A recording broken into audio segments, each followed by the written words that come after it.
everyone, welcome to my channel Legal Interaction. Today we are going to study about what is IPC, what is crime and its elements and its stages. Now we study what is crime. Crime is an unlawful offence which is punishable by law as well as government. It means that if a person does something unlawful offence which is prohibited by law, termed as crime. Let's take an example. X and Y are two friends. X planned to murder Y, and it is a pre-planned murder.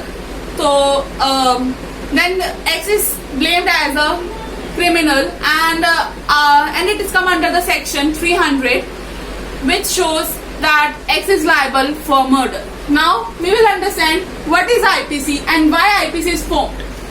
IPC is drafted in 1860 on the recommendation of the first law command. It has 23 chapters and 5 section. Basically IPC इसलिए बनाई गई है क्योंकि जो crime rate हमारे India में बढ़ चुका है ना, उसको थोड़ा कम करने के लिए और उसको रोकने के लिए, क्योंकि लोगों को सब लगता है कि अगर क्राइम हम करें, कुछ भी चीज पाने के लिए हम कुछ भी गलत करें, तो वो कुछ गलत नहीं है. पहले यही होता था, बट अब जब से आईपीसी बना है तब से क्राइम रेट इंडिया का कम हो चुका है, और उसके लिए आईपीसी ने बहुत सारे सेक्शंस प्रोवाइडेड करे हैं जिसमें पनिशमेंट भी है, फाइन भी है, और they are liable for that. Basic motive है आईपीसी का कि वो क्राइम रेट कम कर सके, और इसमें पनिशमेंट दी गई है जिसमें जैसे आप ले सकते हो कि for a murder there is a 7 year punishment or more than that, but the person has to pay a fine also. चलो. According to Blackstone, a crime means an act, violation of public law. This means that a crime which violates the public authorities, or we can say that the society rules, that's called a crime.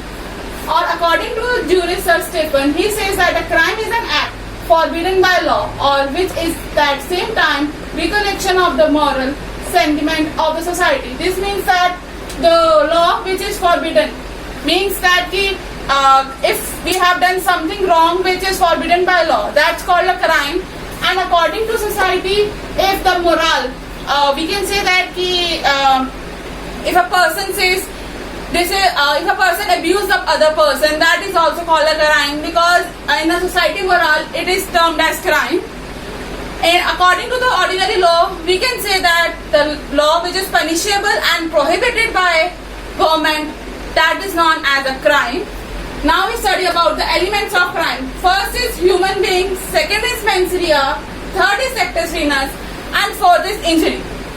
Human being, it's defined in section 11, where we can say that if a human being harm other human being, that called a crime. Or in earlier terms, it says that if a single animal, you can say that if cat hit other person, or if a cat hit other cat, then the cat is punished as a crime, and उसको मार दिया जाएगा और उसको दूसरे देश में फेंक दिया जाएगा. This is called a crime here. And mens rea means as guilty mind. Here we use an maximum actus non facet renew means rea, which means that the intention of a person should be there to do a crime. If there is no intention, then the person termed as then the person will not termed as a liable.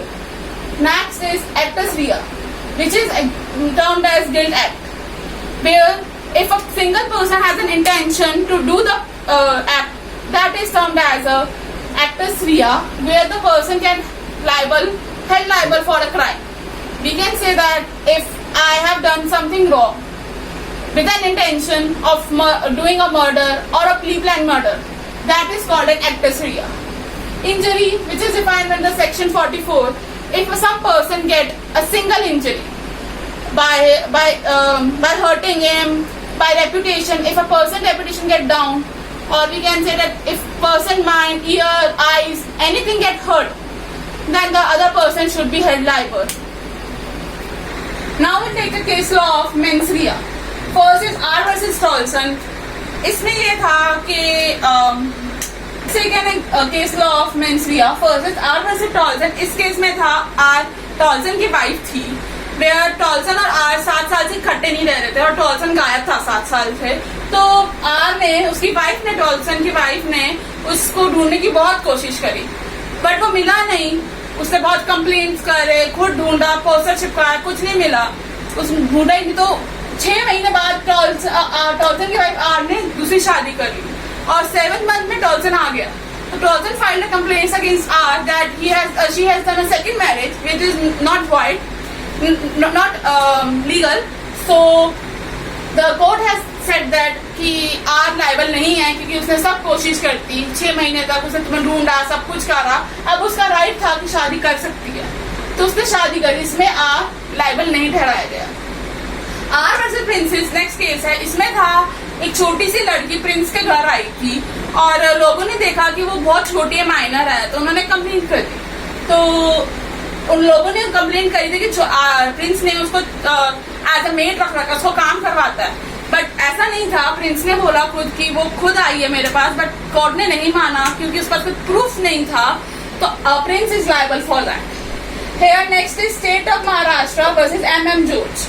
This case is also known as smuggler case, in which MM George था, वो बहुत सारे jewellery लाया था बाहर से जो permitted नहीं थी और किसी को पता भी नहीं था। तो here the government has filed a case against MM George and he is held liable.